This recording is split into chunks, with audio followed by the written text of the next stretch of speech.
আল্লাহর ওয়াস্তে তুমি এখান থেকে চলে যাও। আমি নিয়ে যাই ওরে, মানুষটা তো আমারই। আপনার তো চিনলাম না। আমি ঢাকা থেকে আসছি, এখন মুখে কি একটু ডাকা যাবে? মৌ নাই। নাই মানে? মৌ মারা গেছে।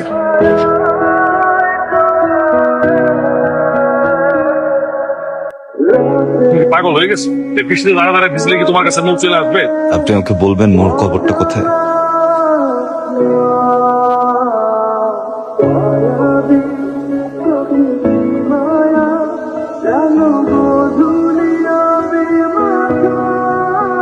কালকে জ্বরে কাঁপতেছিলা, বেহুশের মতো পড়েছিলা। আল্লাহ আমার উপর রহমত করছে যে এলাকা কেউ দেখে নাই। দেখলে আমার মান সম্মানটা বুঝেছ। তোমার কাছে হাত জোর করে অনুরোধ করি বাবা, তুমি যাও না। এরপরও যদি তুমি না যাও, তোমারে কেমনে বিদায় করতে হয় সেটা আমি জানি। কিন্তু কি খবর? আপনি কি পাগল? এলন খাবারটা খায় এলন। আপনি যদি খাবারটা খান তাহলে আপনার একটা খুশি সংবাদ দিব। কি সংবাদ? আব্বা আপনারে মিথ্যা কথা কইছে। মো অপর কিচ্ছু হয় নাই। ওই যে কবরটা দেখেন না, ওইটা আমার দাদুর কবর। আমাকে তোমার আপুর কাছে নিয়ে চল। আব্বা শুনলে আমারে মাইরেই ফেলবে। তাহলে একটা কথা দেন, আব্বারে কিছু কইবেন না। বলবো। আরশি, ঝামেলা হয়েছে কোনো বাসায়?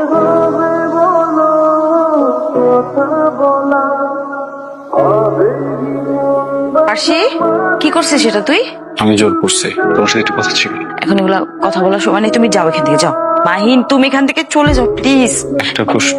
কোনো প্রশ্ন হবে না, কোনো কথা হবে না। আমি উত্তর না নিয়ে যাবো না। ঠিক আছে।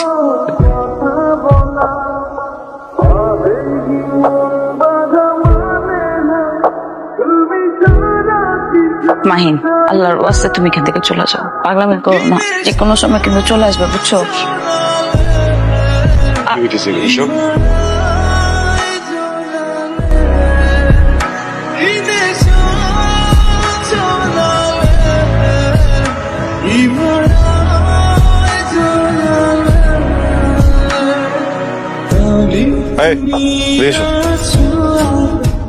ইয়াওনি আসো। জি ভাইয়া। কি নাম তোমার? মৌ। ভয় পাইছো? ভয় পাওয়ার মতো কিছু নাই। ছোট ভাইরা শাসন করছিলাম। চল।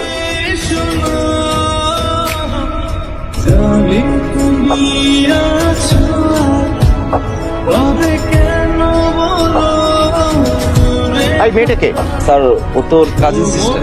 কেমন আছো তুমি? ভালো। আমি ভালো নাই, গতকাল থেকে অনেক জ্বর।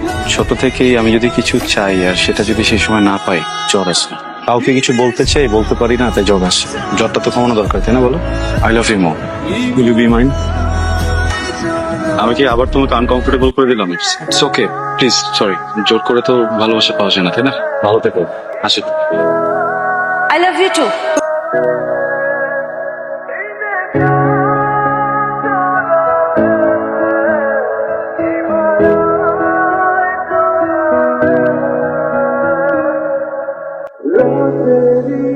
মোরে টিস করছি।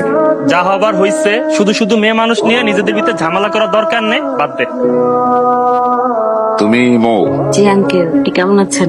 ভালো কি করে থাকি? মাহিনকে ভার্সিটি পাঠাই লেখাপড়া করার জন্য, কিন্তু কি করলো? মাহিনের সাথে তোমার কতদিনের পরিচয়? ভার্সিটিতে আসার পর পরিচয় হয়েছে।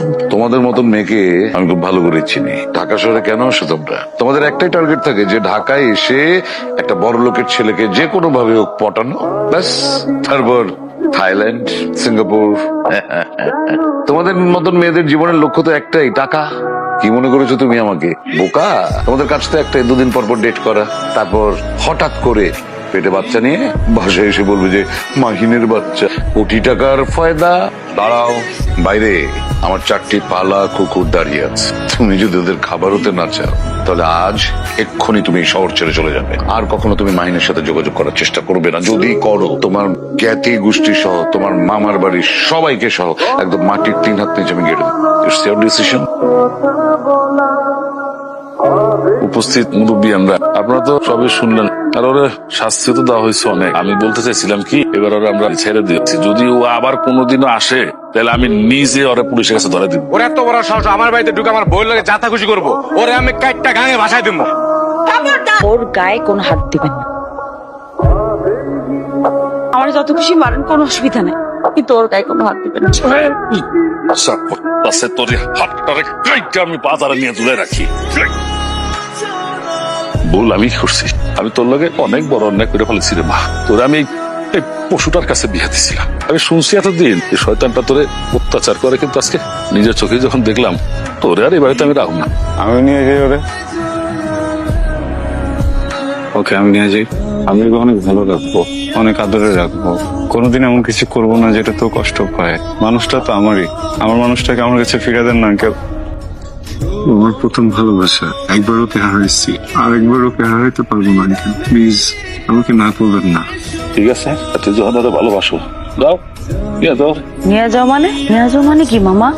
আমার সিদ্ধান্ত, কোনো দাম নাই? আমাকে কেউ জিজ্ঞেস করলো না একটা বারো আমি কি চাই। মাহিন, আমি ছোটবেলা থেকে এটাই জানি যে এই মানুষের বিয়ে একবার হবে। আমার তো বিয়ে হয়ে গেছে মাহিন, এখন আমি কি করবো বল? আমি অনেক অন্যায় করে ফেলছি। আমি ভাবছিলাম তুমি যদি কোনো সুযোগ পাও তুমি আমাকে ছেড়ে চলে যাবা, সেজন্য আমি তোমার সাথে অনেক অপরাধ করে ফেলছি। তুমি আমাকে মাফ করে দাও প্লিজ।